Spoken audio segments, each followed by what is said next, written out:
Sa usapan ngayon sa social media ang umano'y malaking announcement na may kaugnayan kina Coco Martin at Julia Montes.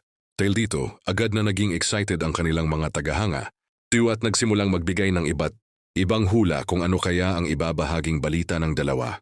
Marami sa fans ang umaasang may magandang sorpresa mula kina Coco at Julia, lalo na't matagal nang sinusubaybayan ng publiko ang kanilang tandem dahil sa misteryosong pahiwatig.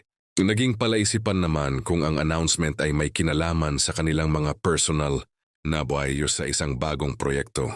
May ilang netizens naman na mabilis na nag-isip na baka tungkol ito sa kanilang relasyon.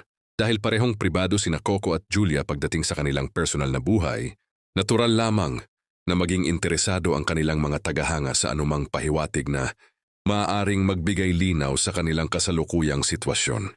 Pero bukod sa personal na buhay, may mga nagsasabi rin na posibleng konektado ang announcement sa kanilang mga career, lalunan at patuloy na pinag-uusapan ang mga proyekto na maaaring pagsamahin muli ang dalawa, kaya hindi maiwasan ng fans na mag-abang sa anumang bagong development.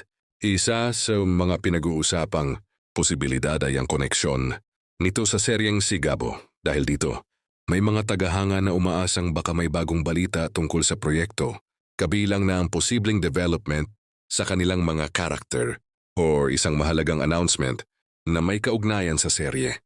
Sa ngayon wala pa ring malinaw na kumpirmasyon kung ano talaga ang ihahayag nina Coco at Julia. Kaya naman patuloy ang paghihintay at paghuhula ng kanilang mga tagahanga. Personal na buhay man, bagong proyekto o may kinalaman sa Sigabo, siguradong maraming mata ang nakatutok sa kanilang susunod na announcement.